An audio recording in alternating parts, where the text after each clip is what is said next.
Mesdames et messieurs, bonjour. Et oui, on s'en approche doucement de Noël, bien sûr. Et regardez tout de suite les prévisions météo d'Evinelia qui nous annoncent du soleil sur la Corse, où on ira tout à l'heure, mais partout ailleurs, des nuages avec un peu de pluie de la Vendée aux Ardennes, en Bretagne, sur le Languedoc. Un temps plus sec sur les Landes et la Gironde, qui restent encore en alerte aux inondations. Attention aussi au risque d'avalanche dans les Alpes. De plus en plus de douceur, vous l'avez peut-être constaté. 12 degrés cet après-midi à La Rochelle, Amiens et Paris, 13 à Bourges et Lyon, 14 à Rennes, Perpignan et Bordeaux, 15 à Nice, 16 en Corse et jusqu'à 18 degrés à Biarritz. Justement, maintenant on retrouve Dominique Lagrousse-en-Père. Elle ne vient pas nous parler des SOS Village. Non. Non, je ne sais pas pourquoi vous êtes là. C'est la première fois, je m'en doute un peu, c'est la première fois que mon équipe me fait des cachotteries. À vous. Ouais. Ça ne vous a pas échappé, Jean-Pierre. On est quel jour aujourd'hui? On est lundi. Ouais, lundi 14. Lundi 14. J-. 4. Oui, je vous parle pas de Noël, hein, je vous parle de vous, là. Oui. C'est pour ça qu'on est là. Et vous pensez bien qu'on n'allait pas le laisser partir comme ça, notre Jean-Pierre. D'ailleurs, on va se tutoyer, quoi. Je sais que tu aimes la chanson, beaucoup. Ouais. Je ne vais pas chanter, promis, je suis très mauvaise. Je vais vous parler d'un temps que les moins de 20 ans ne peuvent pas connaître. Alors, c'est gentil, ça va me rajeunir. Eh bien, justement, le grand Charles, que j'aime beaucoup, se trompe. Les moins de 20 ans, évidemment qu'ils te connaissent. Et je peux te le dire, parce que quand on est en reportage, sur le terrain, et qu'on est avec des gens, eh bien, le midi, il y a les grands-parents, les parents, les enfants et les petits-enfants, moins de 20 ans, et ils te connaissent. Ils t'attendent, c'est comme s'il y avait l'assiette qui était prête. Alors ça, on connaît, vous le connaissez, vous. Mais est-ce que vous, qui êtes derrière la caméra, est-ce que vous connaissez ce Jean-Pierre-là? Et toi, Jean-Pierre? Ah oui, moi je m'en souviens bien, c'était hier. Ça date de quand? J'ai pas changé. Ça doit dater de, je sais pas, soit 78 avec Yves Mourouzi, 75, 76 aux 23h, je sais pas. Pas mal, 22 juin 80. D'accord. Tu avais juste 30 ans, c'était hier, évidemment. Ouais. Et pourquoi on a choisi cette photo? Parce que c'était les prémices de ce qui allait être ton JT, le JT de Jean-Pierre. Regarde, on a mis un petit logo en bas, là, avec les correspondants, avec les régions, avec tous ces gens que tu as mis à l'honneur, tous ces invisibles à qui tu as donné la parole. Et bien regarde, il y a quelqu'un qui en parle très bien. Si je te dis Elisabeth Tran. Ben, Elisabeth Tran qui a été dans l'équipe du 13h il y a longtemps. Au tout début, tu l'appelais le teckel même. Elle adore quand tu l'appelles le teckel. C'est les toutes petites. Oui, mais on en avait deux. C'est ça. Et avec Chantal Monteil, hein, oui. C'est ça. Alors voilà, bah justement, Elisabeth, elle a essayé de retrouver toutes ces images qui vont te rappeler forcément plein de souvenirs, concoctées avec Fabienne Der-Stépagnan, qui a trouvé ça extrêmement émouvant. Et le tout monté par Lucie Poinsat. Allez, c'est parti. Le 22 février 1988, Jean-Pierre Pernaut prend officiellement les commandes du journal de 13h pour la première fois. Mesdames et messieurs, bonjour. Premier événement... Il succède à une star de l'information. Bonjour. Le flamboyant Yves Mourouzi vient d'être écarté. De béton. 100 micro. Paf, clac. Voilà. L'audience du journal est en berne. La direction de l'information réagit et mise sur Jean-Pierre Pernaut, qui, après quelques années de reportage, s'était déjà essayé à la présentation. Moi, j'ai proposé Jean-Pierre en disant « Je suis sûr qu'avec Jean-Pierre, de toute façon, on arrivera à remettre de l'ordre dans ce journal et à faire un vrai journal. » Toute la rédaction est médusée. Tout le monde est un peu dans les starting blocks pour voir comment ça va évoluer. Dans 5 minutes à peu près, le journal de la rédaction. À tout de suite. Les photographes sur le plateau viennent immortaliser ce petit séisme médiatique. Le journal de 13h est à réinventer. Avec l'équipe de la première heure, Jean-Pierre réfléchit à une nouvelle formule dans l'urgence de l'actualité. Jean-Pierre, tu m'entends? Jean-Pierre? Il doit et veut imprimer son propre style. Merde. Jean-Pierre, tu m'entends? Alors tu ouvres avec les garagistes, c'est beaucoup mieux. D'accord? Déjà, il fallait tout casser de ce qui avait existé. Donc il y avait déjà construire un journal qui serait le sien, qui serait pas... Je me mets dans les chaussures de Mourouzi et je continue. Mourouzi, c'était très parisien, il y avait beaucoup de culture, il y avait beaucoup... Bon. Lui, il est arrivé en disant, moi, je fais un journal pour les Français et pas pour les Parisiens. Et donc déjà, il avait cette idée en tête que, voilà, fallait s'adresser à tous. Et la région. Explique l'énormité. Pour cela, il faut étoffer le réseau de correspondants. Les 3 premiers, déjà en poste à Toulouse, Lyon et Marseille, sont rejoints par une demi-douzaine d'autres quelques mois plus tard. Michel Brunet, correspondant à Toulouse, se rappelle avoir été nuit et jour sur la brèche. Jean-Pierre était toujours au bout du fil. Quand on avait une difficulté, Quand on avait un petit doute sur un sujet, on l'appelait, il était toujours là. Et si parfois on était réticent, il suffisait vraiment que Jean-Pierre travaille un petit peu son affectif, parce que Jean-Pierre, c'est un affectif, il arrivait toujours à nous avoir. Et après, on partait, et souvent, on roulait comme des fous à 180, mais il avait ce qu'il voulait, il avait son sujet. Il y avait une vraie sincérité dans le fait de donner la parole et mettre dans la lumière telle ou telle région sur tel ou tel événement. Et je pense que les correspondants l'ont bien senti. À Paris aussi, la rédaction doit changer ses habitudes. L'information institutionnelle n'est plus systématiquement relayée. Le compte-rendu du Conseil des ministres, le mercredi, tout bonnement abandonné. On sortait à peine du service public et on était encore dans une logique. Les journalistes donnent aux Français l'information qu'ils estiment nécessaire. Et lui, il nous a dit non, on va donner aux Français l'information que les Français jugent nécessaire. Ce qui n'est pas du tout la même chose. Il a fallu surtout convaincre beaucoup de gens dans la rédaction que la formule avait changé, qu'il fallait plus nous proposer des invités pour parler d'une info, mais qu'il fallait justement aller tourner sur place. Donc il fallait changer doucement les mentalités. Il y a urgence à rapporter des images, à fabriquer des reportages. Une équipe de jeunes journalistes affectés au Trésor se constitue, un esprit de famille aussi. C'est ainsi que tous les jours, des sujets de proximité sont lancés, tournés, diffusés, au plus près de la vie quotidienne des Français. On ne comprenait pas cette pression et cette volonté qu'il avait de sortir absolument ces sujets pour Trésor, parce que l'essence même du sujet, ça nous paraissait dérisoire. Les premiers arbres en fleurs, les premiers flocons... des trucs comme ça, la rentrée des classes. Maintenant, on voit ça dans tous les sujets. Mais au départ, c'était pas du tout dans l'air du temps. Peu à peu, le cœur du Trésor bat pour le patrimoine, au rythme des traditions et de la belle ouvrage. C'est beau ce que j'ai fait. Les reporters voyagent, les téléspectateurs se régalent, à moins que ce ne soit l'inverse.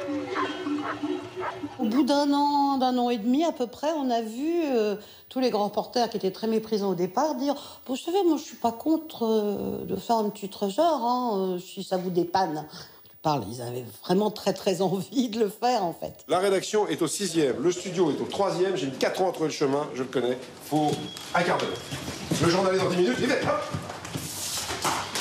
En quelques mois, à l'image d'un Jean-Pierre enthousiaste et déterminé, l'audience reprend des couleurs. Un journal unique est né, embrassant à la fois le monde et les régions françaises, fruit des amours entre un journaliste picard et le public qui s'est reconnu en lui, une longue et belle relation nourrie par une poignée de reporters qui furent à leur manière les tout premiers artisans du Trésor. Il aura fallu qu'un dépanneur mécontent se fâche et porte plainte pour que ce scandale connu de... Le Trésor de Jean-Pierre. Ça fait drôle de revoir tous ces gens-là. Je descends moins vite les escaliers maintenant. Ah ouais, je peux vous le dire. Hein. C'était une révolution à l'époque, c'est vrai, de parler des régions. Tout le monde m'a traité de fou. Mais bon. Bon, les larmes aux yeux, là, ouais. Et demain, on va essayer de vous faire rire, de te faire rire. J'espère, parce que là, les larmes, elles remontent à chacun de ses copains que je vois. Tellement de fois imité, jamais égalé. Il ne t'en dit pas plus. À demain. Bon, il faut rigoler un petit peu. Alors, jette un petit coup d'œil à la bourse, comme tous les jours. Elle monte, pour fêter ça, plus 1,12% à 5569 points. Dans un instant, Evelyne Delia, qui était là aussi à l'époque, à 19h45 et 20h, Gilles Boulot. Et nous, avec Dominique, on va se quitter avec notre beau sapin pour ouvrir une nouvelle fenêtre du calendrier de l'Avent. Aujourd'hui, sur les illuminations d'Aix-en-Provence, filmées par Sylvain Fargeau. Bon après-midi et à demain avec d'autres histoires.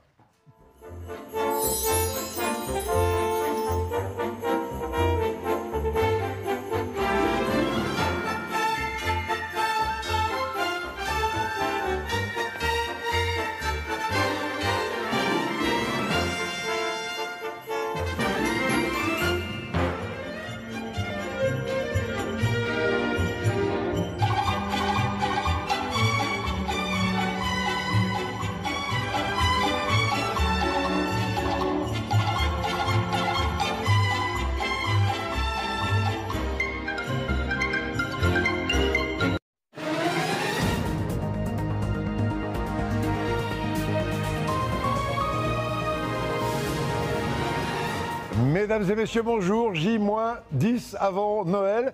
Dominique Lagroux-Sampère sera avec moi tout à l'heure pour un autre compte à rebours et des surprises. Et puis on commence comme d'habitude avec les prévisions météo d'Evelyne Delia qui nous annonce pour cet après-midi encore un peu de pluie du midi toulousain au Jura et à l'Alsace, surtout dans les Cévennes. Quelques flocons dans les Alpes. Ailleurs, davantage d'éclaircies, surtout près de la Manche, de l'Atlantique et en Corse. C'est d'ailleurs à Ajaccio qu'il fera le plus doux cet après-midi avec 18 degrés. On ira là-bas dans une seconde, 17 à Perpignan, 16 à Biarritz, 15 à Marseille, 13 à Lyon et La Rochelle, 12 à Bourges, Brest et Grenoble, 10 seulement à Strasbourg. Donc, que d'émotions dans ce très beau reportage d'Éric Boucher et Sophie Hernandez. Et l'émotion, c'est pas fini, parce que Dominique Lagroux-Sampère m'a rejoint, comme hier. Bonjour à tous. Parce que je ne sais pas pourquoi tu es là, on se tutoie maintenant Oui, pour la dernière évidemment. semaine, il reste 3 jours. J-3, c'est ce que tu viens de dire. Regarde, je t'ai préparé le matériel, parce que hier, c'était limite. Hier, c'était limite. Mais en même temps, aujourd'hui, on va rire. Parce que tu aimes bien rire. Hein, enfin. Regarde, je l'ai aussi, moi. J'ai toujours un petit Kleenex comme ça entre nous. Alors, hier, j'avais dit quoi? Un indice. Tant de fois imité. Jamais égalé. Exactement. Ah, j'avais retenu ça. Eh bien, t'avais raison. En plus, regarde ce que j'ai retrouvé. Un pins, le premier pins parlant. Ouais, on l'écoute? Ouais. Bonjour, Jean-Pierre Pernaut en direct sur TF1 pour le premier 13h en pins. C'est l'information de l'année, le pins qui parle, le VI pins que nous envie le monde entier. Bonne journée, à demain. C'est incroyable ce truc-là, ça a 30 ans, la pile marche encore. Exactement. Il est beau, hein, il est précieux, hein. C'est collector. Hein. Donc c'est toi en fait qui t'imites le mieux, vraiment, puisque c'est ta vraie voix. Ouais. En tous les cas, il y en a quand même des très bons, des imitateurs qui s'y sont collés à essayer de l'imiter, cette voix inimitable, rauque, chaude, ce ton qui n'appartient qu'à toi. Et je peux te dire même que la nouvelle génération, eh bien, elle t'adore. Florence Lecnec, Jean-François Drouillet et Olivier Stenbach t'ont préparé un florilège, tu vas adorer.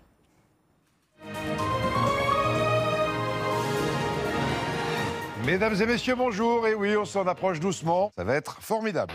Ah bon, tu parles d'une nouvelle et d'un cadeau pour Noël? On lit partout que toi, tu as envie de faire la grasse matinée. Merci Jean-Pierre, mais as-tu bien mesuré les conséquences de tes actes? Le chaos, le chômage endémique pour tous ceux qui ont fait de ta voix la leur. Bonjour Jean-Pierre Pernaut. Eh ben bonjour ma petite Jeanne. Jacques ici à son... Des humoristes biberonnés aux 13h sur plusieurs générations.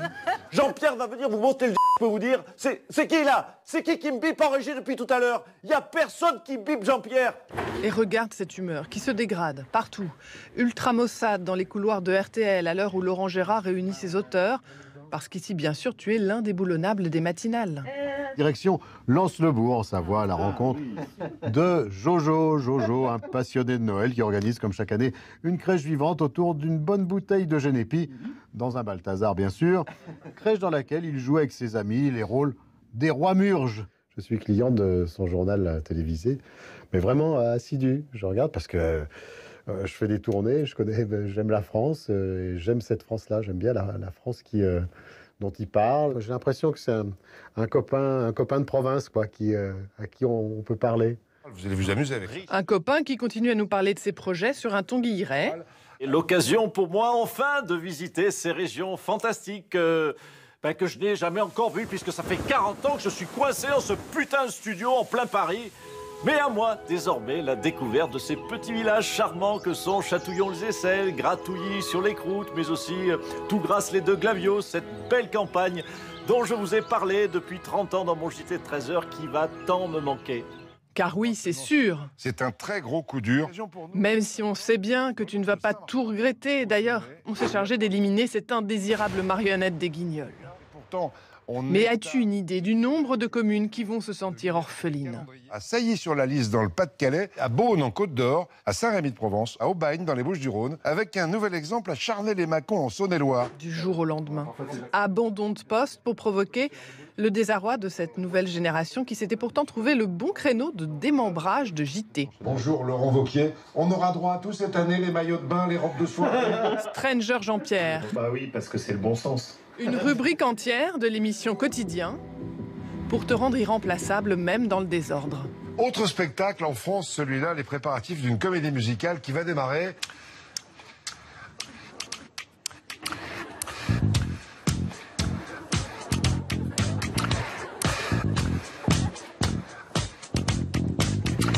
Belle idée en tout cas.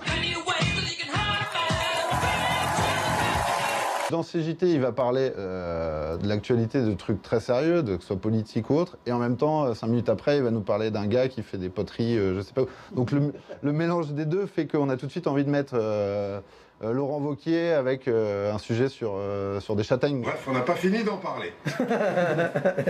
Parce que les parents regardent, les grands-parents regardent, parce que il est là depuis 30 ans, donc et forcément, même les gamins qui grandissent sans regarder trop les JT ou la télé ou s'informer plutôt sur Internet, savent qui est Jean-Pierre Pernaut. Et sur les réseaux aussi, tu connais un franc succès. Est-ce que tu savais que Superflamme fait par exemple des tutos pour devenir toi? La première étape, c'est de prendre une grande inspiration. On relève légèrement la langue et ça fait une voix un peu comme ça. Ensuite, on imagine qu'on a une espèce de balle de tennis qui obstrue un petit peu notre gorge, ce qui fait cette voix un peu ronde, chaleureuse et étouffée, typique de Jean-Pierre. Là-dessus, on va venir plaquer la prosodie. Papa, papa, papa, papa, papa, papa, papa, papa, papa, papa, papa. Madame, monsieur, bonjour. Au sommaire de ce trésor. Il y a une forme de sympathie qui me vient naturellement à l'esprit dès que j'essaie de faire sa voix. Et je pense que c'est quelque chose que je retranscris vocalement, en fait. Cette espèce d'affection pour le reportage, on sent qu'il est content de lancer les reportages qu'il lance justement. Étant personnellement quelqu'un qui habite dans un petit village en Haute-Savoie, j'habite à Cruseilles, c'est à quelques minutes, un petit quart d'heure d'Annecy. Et franchement, je me retrouve dans les JT de Jean-Pierre Pernaut. À tous les reportages que nous a fait Jean-Pierre. Certains manifestent aujourd'hui leur attachement en chanson, car la difficulté, humoriste ou pas, reste à te dire au revoir. Depuis 32 ans, on a aimé, et ça va nous manquer. Jean-Pierre, je suis ravi pour vous, c'est trop bien, hein. Bon courage pour la suite. Même si pour nous, c'est vrai que c'est un peu relou. C'est sûr, hein. On peut encore changer d'avis. Hein. Je vais faire quoi, moi? Le Père Noël. Mais ne t'inquiète pas, tu sais bien qu'on te laisse toujours le dernier mot. Sur la JPP TV, je vous y retrouverai avec plaisir et on réveillonnera plus tard quand l'épidémie sera partie. Comme ça, on restera ensemble. Qu'est-ce qu'elle a dû rigoler, Florence Necknecht, en faisant ce reportage. Merci à tous, en tout cas. Bon, allez, c'est vrai, vous allez tous vous ennuyer. Hein. Petit mouchoir, là? Non, ça va, c'était très marrant, j'ai bien rigolé. Bon, j'en profite pour donner l'adresse, c'est gratuit. Allez-y, www.jppptv.fr avec Mona Hadji. C'est là où on sera à partir de vendredi avec des richesses énormes de reportages. Bon, on a entendu la voix, Jean-Pierre, ta voix inimitable. Est-ce que vous saviez aussi qu'il était très très drôle? Regardez, Jean-Pierre, j'ai retrouvé ça. Oh non. C'est quoi ça, tu nous dis? Ah, mais ça, c'était une vieille photo. J'étais fan de Johnny, des soirées, musique autrefois. Et... On le voit, hein, tatouage, t-shirt. Ouais. Et alors, Johnny, c'est la seule chose que je t'ai demandé juste avant l'antenne. C'était ta chanson préférée de Johnny. Que je t'aime. Ça va bien avec la photo, là? Ok. Parce qu'on t'aime. Le taulier, Johnny. On t'aime. Et on n'est pas que deux, hein. on est nombreux. Regardez, je vais finir par ces quelques mots de Charlie Chaplin, Charlot. Le rire est le chemin le plus direct entre deux personnes. On a bien rigolé, mais je peux te dire que derrière, là, ils sont des millions à rire. Mais j'espère que vous rigolez et puis que tout ça va bien se passer. Et puis les imitateurs, après, vont se battre avec Marie-Sophie Lacaro pour essayer de l'imiter. Et je leur souhaite bien du plaisir avec son accent. Bon, à demain, encore des surprises? Oh oui, on va parler région, ça vous dit quelque chose? Oh bah oui, là, on peut y aller à fond. Vous ramènerez les mouchoirs encore. Alors, jette un petit coup d'œil à la Bourse de Paris, Dominique. Ça vous passionne aussi, ça. Moins 0,23%, plus 0,23%. Je suis chamboulé, moi. À 5540 points. Dans un instant, la météo des Vindelia, 19h45 et 20h, Gilles Boulot. Et nous, on va se quitter avec notre beau sapin pour ouvrir une nouvelle fenêtre de notre calendrier de l'Avent. C'est l'avant-dernière que j'ouvre, moi, sur les illuminations de Dijon, filmées par Héloïse Lévesque. Bon après-midi. À demain, Dominique. À demain, vous tous.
Mesdames et messieurs, bonjour. Comme le temps passe vite, c'est déjà la fin de notre opération des coups de cœur de Noël de nos correspondants. Dernier récapitulatif tout à l'heure avec Dominique Lagroux-Sampère avant la fin des votes ce soir. Auparavant, l'actualité et on regarde les prévisions météo d'Evelyne Delia qui nous annonce un peu de pluie des Pays de la Loire au Cotentin cet après-midi, des Cévennes à la Côte d'Azur aussi, encore beaucoup de brouillard des Hauts-de-France au Val-de-Saône ailleurs, davantage d'éclaircies. Toujours beaucoup de douceur, pas moins de 10 à 12 degrés en Bretagne, 12 aussi à Bourges, 13 à Besançon, 14 à Toulouse, 15 à Nîmes, Lyon et Clermont-Ferrand, 17 à Marseille et jusqu'à 18 degrés pour aller se baigner du côté d'Ajaccio. Est revenue, elle s'incruste tous les jours cette semaine et je ne sais toujours pas pourquoi. Allez, vous n'allez pas me faire pleurer aujourd'hui. J'ai dit quoi hier? Rien. Région. Région. Oui. Et si c'était notre 18e coup de cœur, le vôtre, et le tien, c'est quoi, région, pour toi? Bah oui, bien sûr, région. C'est région, Picardie, d'abord la mienne et puis plein d'autres. 33 ans de région. Et j'espère que ce sera ton avis, mais il y a deux visages qui illustrent à merveille ces régions, j'en suis sûre. D'abord, un visage et une voix. Regarde, écoute. C'est de là que vient l'expression populaire « avoir la gueule enfarinée ». Darchy, Alain Darchy, l'homme au béret qui nous a montré tellement de belles choses. Qui n'est plus là, qui était ton compagnon du tout début. Ouais. Un deuxième, qu'on ne pouvait pas ne pas voir. Je peux te dire que j'ai essayé de le faire venir sur ce plateau. Il est juste derrière, mais tu le connais, Fabrice Decas. Regarde. Ah bah oui. Fabrice, mon compagnon de 30 ans, qui est à l'origine de tous les beaux magazines du journal de 13h, lui-même reporter dans l'équipe Mourouzi avant. Il est resté avec moi et Fabrice, 30 ans avec moi. Il est parti en retraite il y a 2 ans. C'est pour ça que j'ai eu envie de le rejoindre. Et il a connu Alain Darchy, évidemment. Ouais. Fabrice, tu connais son humilité et sa discrétion. Donc, il a préféré te faire ce petit cadeau avec Thierry Jippé et Mousse Keradji, qui sont des monteurs amoureux également des régions. 33 ans de journal. Il a essayé de trouver ces gueules que t'aimes. Ces gueules du tout début qui vont te rappeler Monsieur Boudon, sans doute, non? Des souvenirs, peut-être.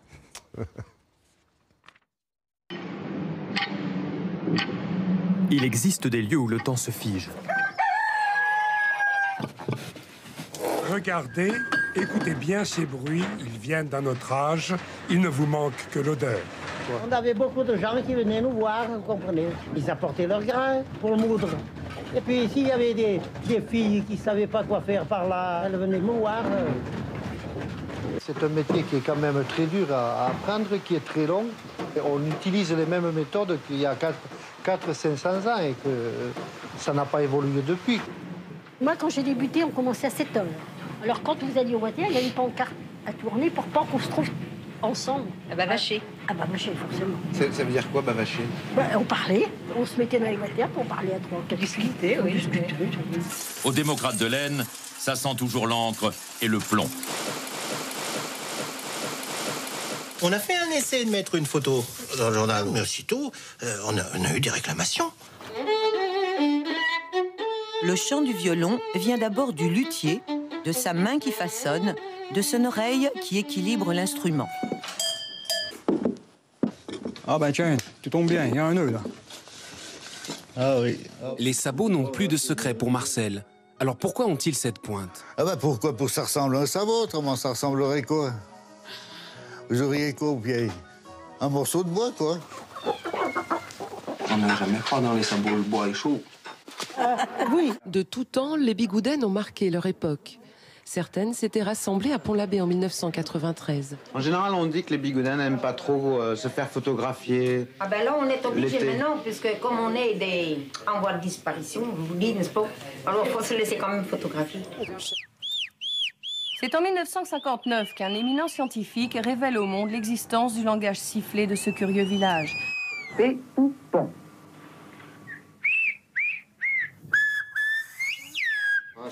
Comment on dit tu me fends le cœur, là, en patois? Comment on dit? Tu prêches ma herz. Comment? Tu prêches ma herz. À l'école, on ne pouvait pas parler catalan. On nous l'interdisait. C'était interdit pour les Catalans. Mais en récréation, oui. Et après, on copiait. Je ne parlerai pas catalan en classe. 200 fois, on le copiait. Moi, je l'ai copié peut-être 3000 fois. Oh, dis donc, je n'ai pas mané, hein.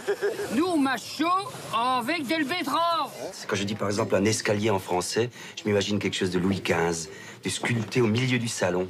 Quand je passe en allemand, que je dis eine Treppe, qui est la même chose, je vois quelque chose de raide, en bois, qui monte vers le grenier, peut-être vers des souvenirs. Et quand je dis en alsacien, en dialecte, Stey, je vois quelque chose en grès rose des Vosges, qui descend à la cave pour aller chercher du vin d'Alsace. Et ça, c'est un luxe qui est quand même absolument extraordinaire. Avec un peu de garni. C'est magnifique, Limien, ça. L'apothéose, voilà, c'est-à-dire qu'on est juste au bon moment, pas trop tard ni trop tôt, c'est juste le moment magique. J'adore voir le soleil se coucher. Je m'occupe jamais de l'heure. Moi, j'ai jamais eu d'horaire. Moi, je m'occupe jamais de ça. J'ai jamais eu de montre. Je vis avec le soleil comme ça. Quand le soleil se lève, je me lève. Quand il se couche, je me couche pareil. Voilà. Je vais pas troquer le fusil contre un appareil photo, mais presque. On est 4 copains, on se connaît depuis l'école, donc nous chassons ensemble. Il est évident qu'il y a toujours un chasseur au poste.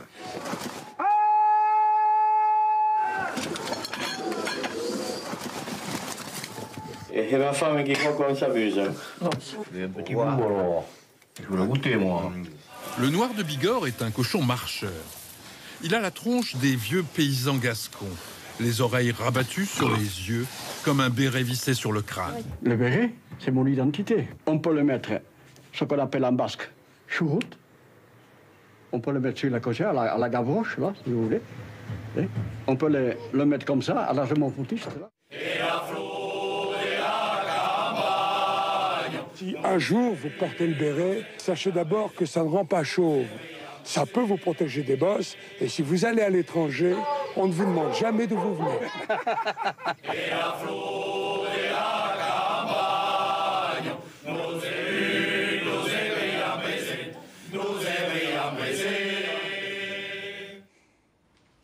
Une histoire de racines, tout ça, non? Il y a que d'émotions d'entendre les voix de Darchy, de Werner, de Decatz, Sylvain Delande, de Guénel, Théo, de tous ceux qui nous ont fait rêver. Darchy avec ses images magnifiques, comme celle d'Éric Boucher maintenant. Les Géry qui font un travail extraordinaire pour nous montrer cette vie depuis 33 ans. C'est plein de passion, tout ça, et des régions, et avec des gens avec des vieux métiers qui ont disparu, mais qui n'ont pas disparu, parce que ce sont des jeunes qui les ont repris maintenant. Et de tout ça, je suis très fier. Un homme qui a perdu ses racines est un homme... Perdu. Ouais, c'est toujours vrai. Et ils t'ont marqué, tous ces reportages. Est-ce que celui-ci t'a marqué en particulier? Regarde. Pendant toute la semaine sainte, chaque matin et chaque soir, ils parcourent les rues de leur village pour annoncer l'Angélus. Ici, à Lompré-les-Amiens, on les appelle... Ça me dit quelque chose? Et pour eux, la tradition revêt une grande importance. Les crécelles du Vendredi Saint en Picardie. C'est ta voix? Mais oui, c'était ma voix quand j'ai commencé à travailler à Amiens.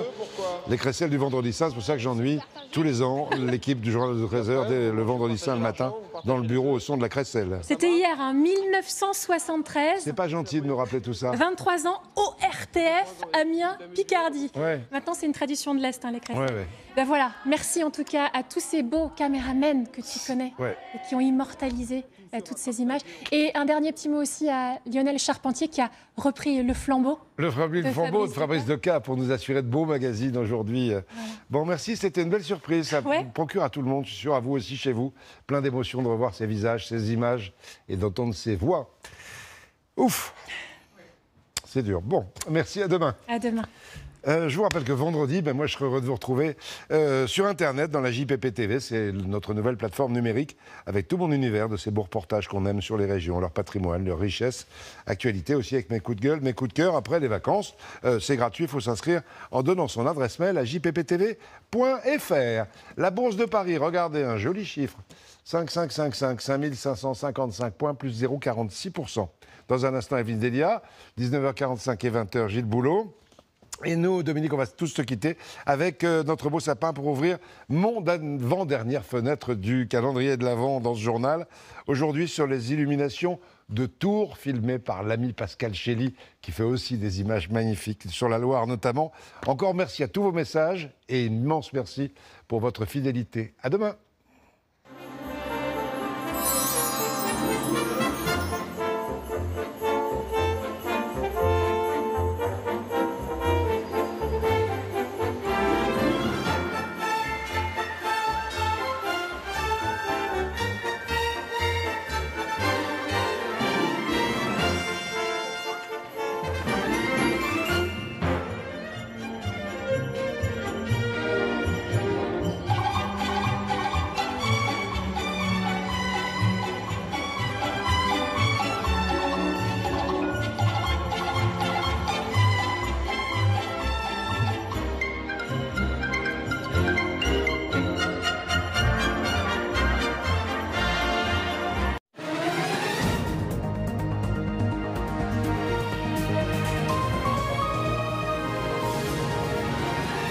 Mesdames et messieurs, bonjour. Le coronavirus au sommet de l'État. Emmanuel Macron testé positif. Il a quelques symptômes. Le Premier ministre, le président de l'Assemblée et beaucoup d'autres sont placés à l'isolement. On fait le point dans un instant. Auparavant, notre petit coup d'œil, bien sûr, aux prévisions météo d'Evelyne Delia. Elle nous annonce un peu de pluie de la Garonne à l'Alsace et dans le sud-est, surtout sur le Languedoc. Beaucoup de nuages dans le centre, de belles éclaircies des Hauts-de-France à l'Atlantique et sur les Pyrénées. Les températures baissent un peu.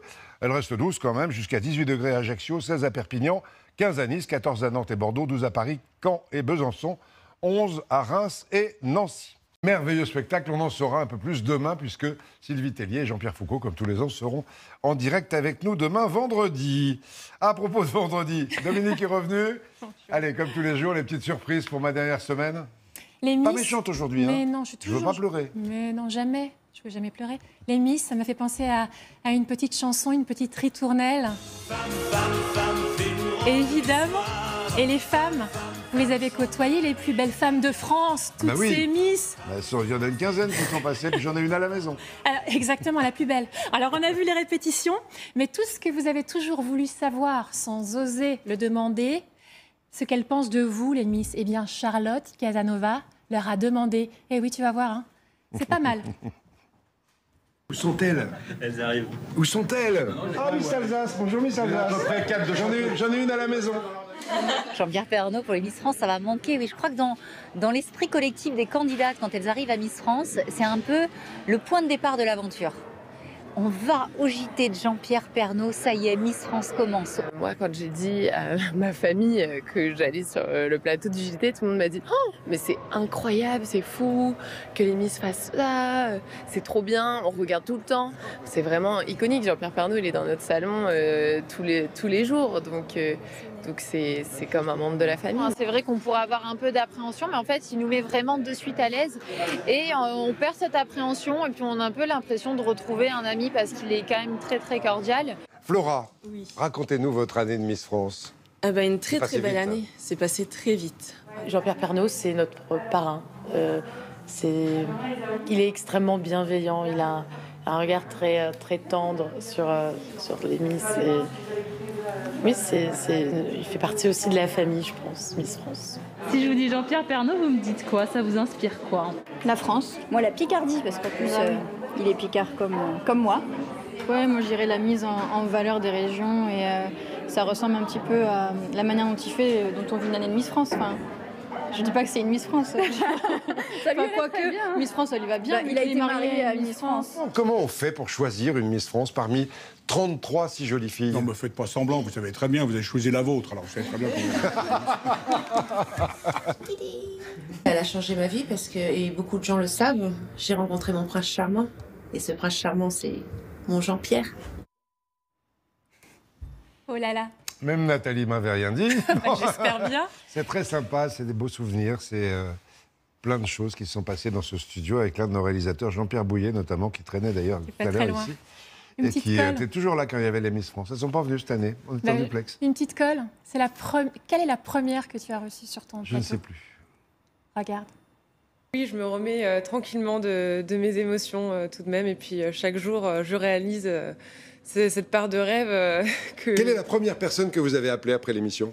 On m'a posé la question, mais il se trouve que j'ai plutôt laissé de côté mon portable tellement tout s'est enchaîné rapidement. J'avais mes parents dans la salle, du coup j'ai profité de leur raconter un peu ce que j'avais vécu. Désolée Nathalie, hein, on a vu les Miss, mais il n'y a pas que les Miss dans la vie de Jean-Pierre. Il y a d'autres très belles femmes, regarde. Je crains le pire. Cher Jean-Pierre, on vous souhaite le meilleur pour la suite et à très bientôt au Moulin Rouge. Bisous Jean-Pierre. Ça mérite une explication, là. Le Moulin Rouge, on a fait si jolies fêtes avec l'équipe du 13h.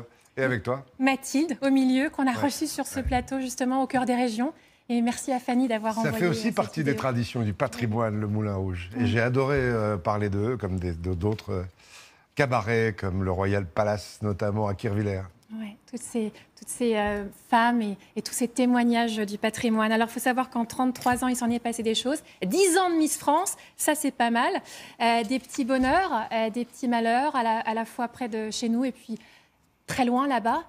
Tu as coupé, par exemple, tu as mis en haut de ton journal des guerres. Tu as osé le faire parce que tu as du pif, parce que tu aimes les gens, parce que tu te dis qu'à côté, sur les marchés et qu'ailleurs, c'est bien aussi.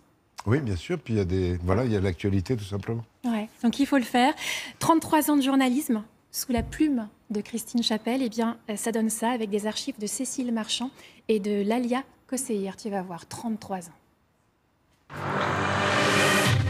Nous en avons vécu des choses ensemble, mon cher Jean-Pierre. Des événements qui ont fait l'histoire et d'autres qui sont notre petite histoire à nous, les Français. Lorsque tu prends les rênes du Trésor en 1988, les téléphones n'ont de portable que le nom. Voilà 3 générations.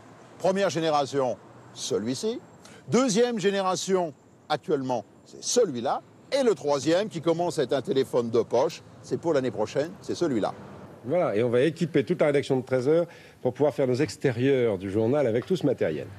Les numéros de téléphone ne sont qu'à 8 chiffres. L'événement qui va bouleverser sans doute notre vie quotidienne à partir de ce soir 23h, c'est la nouvelle numérotation téléphonique. Les Français ne jurent que par le Minitel. Internet n'existe pas encore. Mais au fait, Internet, c'est quoi exactement? Ça doit être avec des télécommunications, quelque chose comme ça, non? Le tunnel sous la Manche n'est pas encore creusé. Dites-moi, Michel, ce que je trouve fantastique, c'est que les 2 tunnels se soient retrouvés l'un en face de l'autre. Ah ben, ce que je trouve aussi fantastique, Jean-Pierre, c'est qu'en ce moment, sur mon écran de contrôle, là, je vous vois en direct. Il y a l'image dans les 2 sens, il y a le son, il y a des lignes téléphoniques. Ça va s'installer là-bas. Hein. Tu vous rends en francs. Et nos achats se font toujours en francs, pas en euros. On nous en a pas de... Eh oui, à partir de lundi, le franc n'aura plus de valeur dans les magasins. Il y aura toujours, bien sûr, un double affichage, au moins jusqu'au mois de juin, pour qu'on y comprenne quelque chose. Alors certes, une partie de ton journal célèbre le passé, les traditions, mais tu nous as aussi montré le monde qui avançait, qui bougeait. Des informations parfois terribles. Sous le nom de code de tempête du désert, la guerre du Golfe a donc commencé à minuit 39, heure de Paris. Mesdames et messieurs, bonjour, une édition spéciale de ce journal de 13h, car il y a un peu plus d'une heure, il y a eu un épouvantable attentat dans le centre de Paris, dans le 11e arrondissement. Des hommes lourdement armés ont attaqué le siège du journal Charlie Hebdo. Ils luttaient contre la maladie depuis des mois et des mois. On craignait le pire, sans imaginer qu'un jour il pourrait partir. Et Johnny Hallyday est mort donc cette nuit à l'âge de 74 ans. Mais aussi parfois exaltante. Alors le mur de Berlin, c'était le symbole d'une prison pour les Allemands de l'Est, là, un symbole tout court pour le monde entier. Les flots de bière, de champagne et de larmes, c'était cette nuit historique de Berlin vécue par Pierre Tivolet. Mesdames et messieurs, bonjour. Une soirée historique, 3 buts de légende et une Coupe du Monde pour la première fois en France. Et pour fêter cet événement extraordinaire, une édition spéciale. Cette actualité qui te passionne tellement t'a parfois fait sortir de ton studio pour être au cœur de l'événement. À Toulouse, pour l'explosion de l'usine AZF. Je suis juste devant l'usine AZF, devant la maison du gardien. Vous le voyez, elle a été totalement dévastée par l'effet de souffle qui a été énorme. Il a été ressenti jusqu'à environ 4 km. À New York, après les attentats du 11 septembre. Édition spéciale.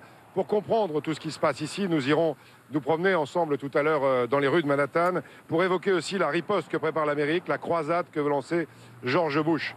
Et surtout, tu es le premier à oser présenter un journal au pied de la centrale nucléaire de Tchernobyl. Je me trouve maintenant à proximité immédiate de ce fameux réacteur numéro 4 de Tchernobyl qui, à lui seul, a pollué la moitié de la planète il y a 4 ans. Ce qui surprend quand on arrive ici, au cœur de la zone interdite de Tchernobyl, c'est qu'on ne ressent rien. Apparemment, tout est normal. Eh bien, le seul moyen de se rendre compte qu'il y a eu ici une explosion grave il y a 4 ans et qu'il y a encore des conséquences, que la catastrophe n'est pas terminée, c'est de se promener avec, tout simplement, un compteur GGR. Compteur GGR qui nous indique ici déjà un seuil d'alarme, donc je suis dans un endroit radioactif. Pendant toutes ces années, tu as senti l'actualité. Tu nous l'as expliqué, décrypté, parfois commenté à coups de petites phrases cinglantes. Tu n'as pas été qu'un présentateur, Jean-Pierre. Tu es, avant toute chose, et tout simplement, un journaliste. Merci, Christine. Il y a un événement qui t'a marqué? Non, ils m'ont tous marqué, c'est tellement beau. Non, de ce que dit Christine, j'ai la gorge un peu nouée parce que je l'aime beaucoup, elle était là depuis le début. Donc, ouais. Mais je t'aime aussi, toi. Mais oui. Et on a vécu de belles aventures aussi, les marchés, SOS Village et tout. C'est un bonheur. Les aventures au coin de la rue, au bout du monde, c'est l'aventure. Et je voulais finir justement avec ces mots-là en chanson. L'aventure, c'est l'aventure. évidemment avec Johnny, puisqu'on vient de le voir. Ouais. L'aventure, c'est l'aventure, 33 ans. Pour moi, c'était plus court avec toi. En tous les cas, j'ai adoré cette aventure avec toi. Et je te remercie pour cette belle aventure, Jean-Pierre. Et moi, je te remercie d'avoir été là et de continuer avec Marie-Sophie Lacaro pour SOS Village, les marchés, plein de choses. C'est un bonheur d'être avec toi. Merci beaucoup. Merci, merci pour tout. Merci. Bon, demain, je ne vous quitterai pas complètement puisque la nouvelle plateforme sur Internet, vous savez, la JPP TV va s'ouvrir avec des milliers de reportages sur les richesses de nos régions dont on parlait hier avec Dominique, avec des beaux reportages. Il y en a des milliers sur cette plateforme dont vous voyez en exclusivité à quoi elle va ressembler. Tiens, il y a une photo de moi déguisé en Johnny, c'est bizarre. Je vous y retrouverai régulièrement. C'est gratuit, il suffit de s'inscrire en donnant son adresse mail sur jpptv.fr, un site préparé amoureusement par Mona Hadji. La Bourse de Paris, elle augmente de 0,35% alors qu'il est à 5567 points. Dans un instant, la météo d'Evelyne Delia, c'est la dernière fois que je vous l'annonce parce que demain ce sera Louis Baudin. À 19h45 et à 20h, Gilles Boulot, c'est la dernière fois que je vous le dis aussi. Et puis en guise de générique, allez, la dernière fenêtre de mon calendrier de l'Avent. Il y en aura peut-être chez vous, mais pour moi, c'est la dernière. Elle va s'ouvrir. Allez, c'est un petit cadeau de Mehdi Chebana, qui ne savait pas qu'Amiens allait gagner les coups de cœur de Noël. Illumination d'Amiens. Regardez, coup de cœur de Sébastien Ambert tout à l'heure. Salut Amiens, salut à tous. Et à demain, c'est la dernière fois que je vous le dis aussi.